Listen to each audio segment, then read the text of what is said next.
Puis cette question B, donc dans la question B, on nous demande de montrer que quel que soit n P appartenant à Z au carré, on va montrer que m indice P à la puissance n égale m indice n fois P. Pour cela, on va utiliser un double raisonnement, par récurrence et par disjonction des cas. Donc, si on a n appartient à Z, donc n appartient à Z, donc on a deux cas, ou bien n est supérieur ou égal à 0, ou bien n est inférieur à 0. Si n est supérieur à 0, donc on peut utiliser un raisonnement par récurrence. Si n est inférieur à 0, on va, alors ça implique qu'au moins n est supérieur strictement à 0. Puisque moins n est positif, donc on peut utiliser le résultat qu'on a montré pour le cas n est supérieur à 0. Donc on va voir en détail la méthode qu'on va faire pour utiliser ce double raisonnement par récurrence et par disjonction des cas. Donc, le premier cas, donc on nous demande de montrer cette relation-là. Donc, premier cas, si n est supérieur ou égal à 0. Donc, on va montrer par récurrence sur n, puisque n est positif, donc on peut utiliser la récurrence. Donc, on va montrer par récurrence sur n que quel que soit n appartenant à n, on a quel que soit p appartenant à z, m indice p plutôt à la puissance n égale m indice n fois p. Donc, on va montrer cette propriété-là, on va la montrer par récurrence sur l'ensemble, sur n. Donc, on a, pour la récurrence, on a deux cas, deux étapes. La première étape, donc, on va initialiser la récurrence. Donc, on va vérifier qu'elle est vraie pour le premier terme qu'on a ici. Donc, n appartient à n, le premier terme c'est 0. Donc, on va vérifier qu'elle est bien vraie pour n égale 0.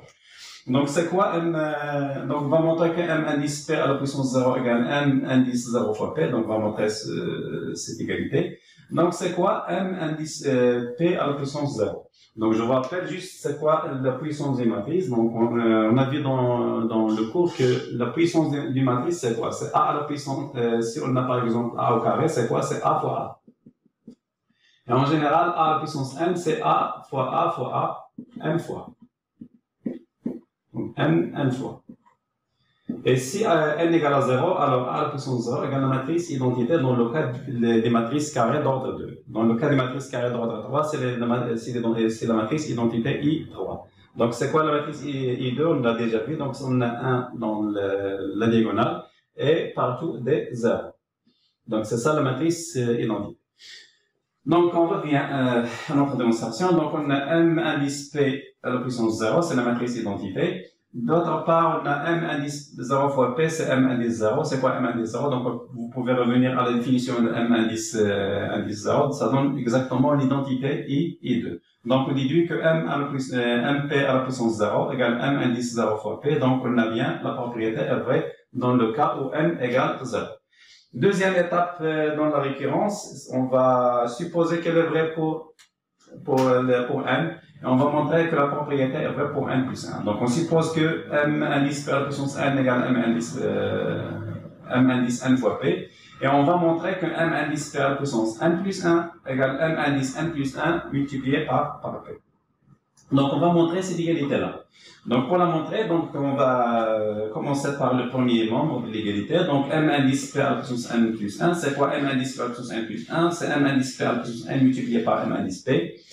Dans cette étape, je vais utiliser l'hypothèse de récurrence. Donc, on a supposé que m indice p à la puissance n égale m indice n fois p. Donc, je peux remplacer ce terme-là par m indice n fois p multiplié par m indice p. L'étape suivante, je vais utiliser la relation qu'on a vue l'autre fois. Donc, c'est quoi cette relation? Donc, on a déjà vu que a, m indice a fois m indice b, c'est quoi? C'est m indice a plus b. Donc, je peux utiliser cette relation-là. Donc, le produit de deux matrices sous la forme de m indice a fois m indice b, c'est m indice la somme des deux termes. Donc, c'est m indice np plus p.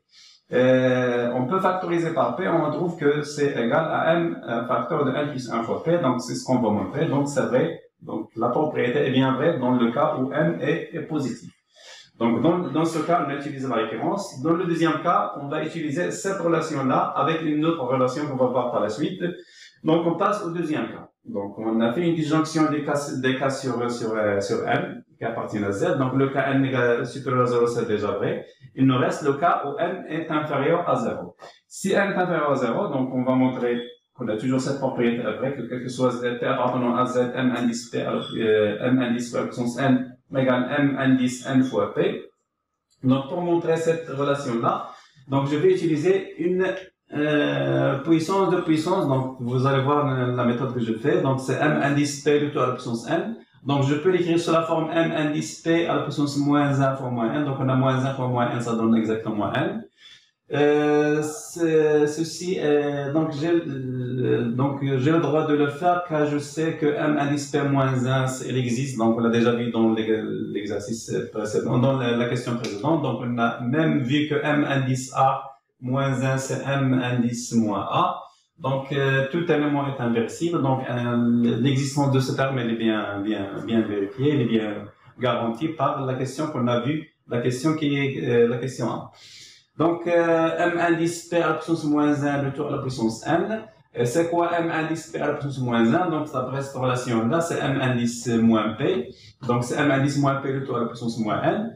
C'est bien. Donc, dans cette étape-là, donc je vais revenir au cas précédent. Donc, le cas précédent, donc c'est le cas où n est positif. Donc, dans notre cas, moins n, le n il est négatif. Donc, le n il est négatif, mais le moins n il est positif. Donc, le moins n est positif. Donc, on peut utiliser le résultat qu'on vient de montrer dans le premier cas.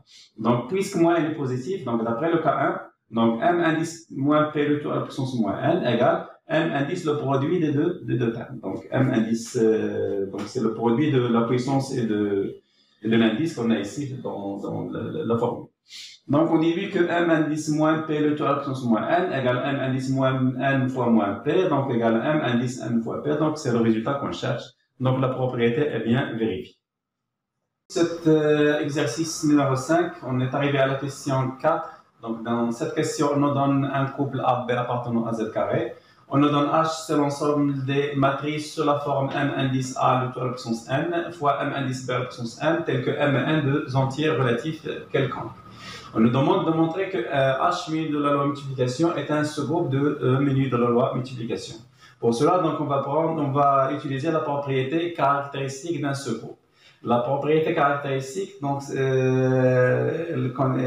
dans cette propriété, on a deux points. Le premier point, c'est que H est non vide. Donc, pour montrer que H est non vide, on montre qu'il contient au moins un élément.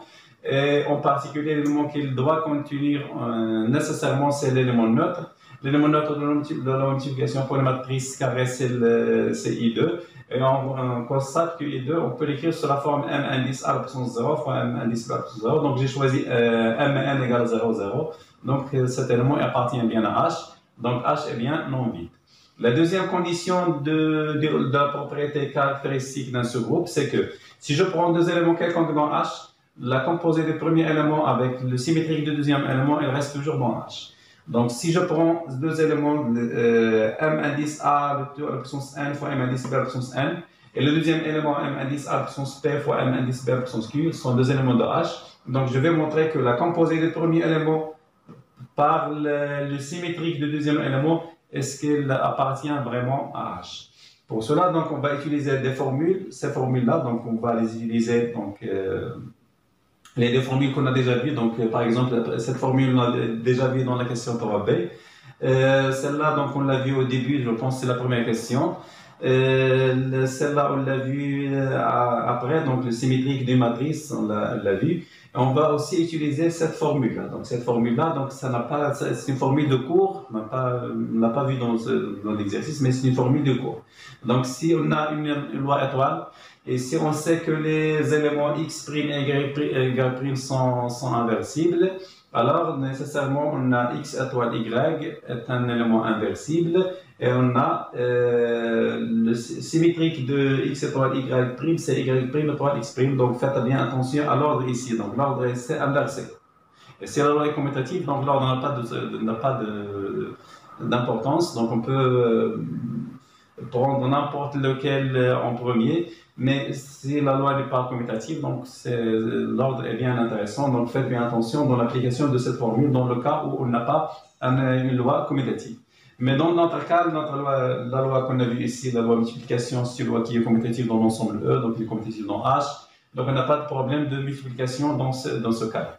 Donc on peut utiliser cette formule avec x', y', ou bien y', x', mais je vous conseille de bien l'utiliser dans cet ordre dans lequel elle est utilisée dans le cours. Comme ça, vous allez l'apprendre et bien apprendre les formules avec leurs conditions et les écrire correctement.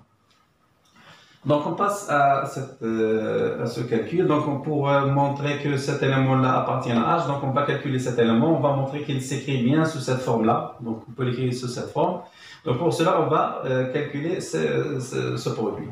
Donc ce que j'ai fait ici, donc la première étape, j'ai utilisé cette formule-là. Donc vous allez regarder que j'ai le produit de deux éléments et ça c'est le symétrique. Donc moins 1 c'est le symétrique pour la loi de multiplication.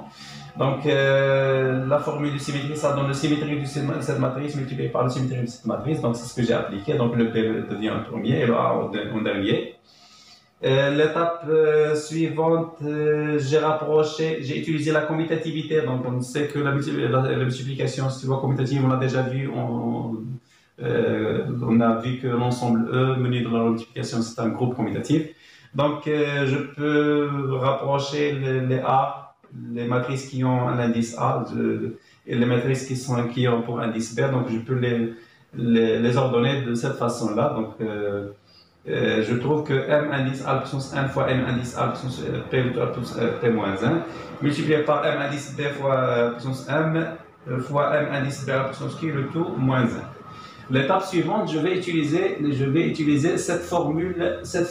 Donc cette formule-là, donc j'ai ici par exemple M indice A à la puissance P, et ici M indice A à la puissance 1. Donc dans toutes les matrices qui sont ici, je vais appliquer cette formule-là. Donc l'application de cette formule, ça donne une relation sur cette forme-là. Et après, donc l'étape suivante, je vais utiliser la matrice inverse. Donc la matrice inverse, donc M indice A P à la puissance moins 1. Donc c'est M indice moins AP. Même chose ici, c'est M indice moins B fois moins BQ. L'étape qui suit, je vais utiliser cette formule-là. Donc cette formule, donc ça donne le produit de deux matrices. Donc c'est la somme des deux indices. Donc c'est M indice la somme. Donc ça va être M indice NA moins AP. Je factorise par A, ça donne N moins P fois A. Même chose pour le deuxième, donc c'est M indice M B moins Q, B fois Q. Je factorise par B, ça donne M moins Q, facteur de P. L'étape qui suit, donc je vais utiliser cette formule-là, mais dans ce sens-là. Donc dans ce sens. Donc je trouve que ça donne M indice A le tout à la puissance M moins P. Et la deuxième, ça donne M indice B le tout à la puissance M moins Q. Cet élément-là, c'est bien un élément de H. Pourquoi? Parce qu'il s'écrit sous la forme M indice A à la puissance un entier quelconque, M indice B à la puissance un autre entier quelconque. Donc c'est bien, ça donne bien la forme des éléments de H. Donc on déduit que H c'est un sous-groupe de l'ensemble E, ou bien du groupe E menu de la loi multiplication. Passons donc à la question 5. Dans la question 5, on prend un C, un élément C, c'est un entier relatif. Et on nous demande de montrer cette équivalence-là. C'est l'équivalence entre M indice C appartient à H et le PGCD des éléments A, B avec C divise séparément. Donc, vous remarquez que nous avons ici une question qui a une relation avec l'arithmétique. Donc, on va utiliser des propriétés d'arithmétique dans cette question-là.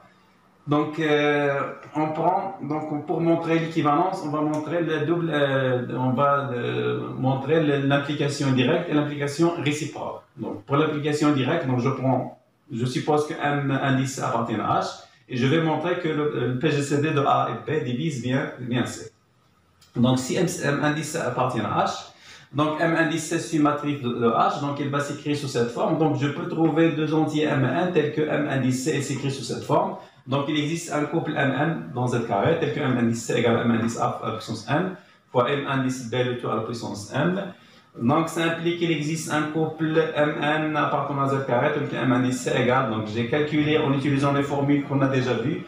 Donc, M indice AN plus BN. Donc, ce sont les formules vues précédemment. Donc, ça implique qu'il existe un couple Mn appartenant à Z carré tel que le C. Donc, si j'ai deux matrices M indice C égale M indice A N plus Bn, donc les deux indices coïncident. Donc, C, c'est exactement AN plus Bn.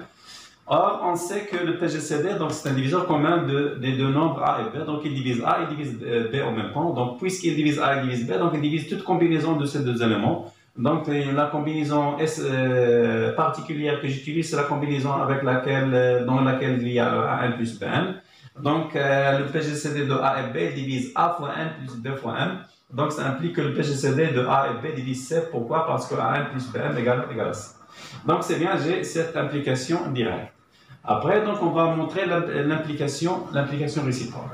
Donc, pour l'implication réciproque, donc, on va supposer que le PGCD de A et B divise C. Et on va montrer que M indice C appartient à H. Donc, on va poser D égale PGCD de A et B. Donc, on sait d'après une formule ou bien une propriété de l'arithmétique qu'on peut trouver un couple d'entiers relatifs U et V tel que D égale A fois U plus B fois U. Et puisque D divise C, donc ça c'est d'après l'hypothèse qu'on a supposée, donc le PGCD divise C, donc D divise C. Donc si D divise C, donc il existe un K appartenant à Z tel que C égale à D fois K. Donc M indice C, donc on va remplacer. Donc M indice C, c'est quoi M indice C? C'est M indice D fois K. M indice D fois K. Et je vais remplacer D par sa valeur. Donc D c'est quoi? C'est AU plus BV. Donc c'est M indice AU plus BV facteur de K qui est égal à M indice AUK multiplié par M indice BKV. Donc j'ai utilisé cette formule-là. Donc qui est égal à M indice A le tout à la puissance UK. Donc j'ai utilisé la formule que j'ai ici. Donc c'est M indice A le tout à la puissance UK fois M indice B le tout à la puissance KB. Donc j'ai M indice A, M indice B, j'ai une puissance entière. Donc c'est bien ce tellement il appartient à H. Donc c'est vraiment que M indice C appartient à H. Donc on a l'implication directe, l'implication réciproque. Donc on a l'équivalence.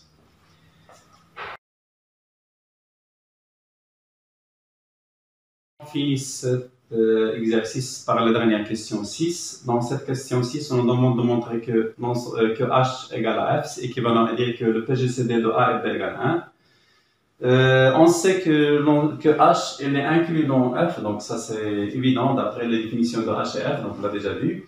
Donc on a équivalence entre H égale à F et H inclus dans F. Donc puisque ça c'est toujours vrai, donc ça n'intervient. Donc normalement ici, donc ce que je dois faire pour l'équivalence où H est inclus dans F, donc puisque c'est toujours vrai, donc je peux l'éliminer de cette équivalence. Donc j'ai cette équivalence là. Donc H égale à F, c'est équivalent à dire que F est inclus dans H. Voilà, donc H égale à F, équivalent à dire que F est inclus dans H. Et c'est quoi, ça veut dire quoi F inclus dans H? Ça veut dire que tout élément dans F appartient à H, donc quel que soit X appartenant à F, X appartient à H. Les éléments de F, normalement, ce sont sous la forme M indice C, donc pour dire que quel que soit X appartenant à F, ça veut dire que quel que soit C appartenant à Z, M indice C c'est un élément de F, donc il appartient nécessairement à H. Donc c'est équivalent à dire que quel que soit C appartenant à Z, on a le PGCD de A et B divise C. Pourquoi? Donc on vient de le voir dans cet exercice-là, donc dans cette question-là, la question 5. Donc on a cette équivalence-là. Donc quel que soit C appartenant à Z, on a le PGCD de A et B et divise C. Ça veut dire que ce PGCD divise tous les entiers relatifs. Alors, on a juste deux entiers relatifs qui divisent tous les entiers relatifs. Ces deux entiers sont 1 et moins 1, donc 1 et moins 1. Donc, le PGCD de A et B, ça peut être 1, ça peut être moins 1. Mais on sait que le PGCD est positif, donc nécessairement le PGCD c'est 1. Donc, le PGCD de A et B égale à 1. Donc, on vient de montrer que H égale à F, c'est équivalent à dire que le PGCD de A et B égale à 1. Comme ça, nous avons fini l'exercice 5. Il nous reste un dernier exercice dans cette série. On va le voir dans la vidéo prochaine, Inch'Allah.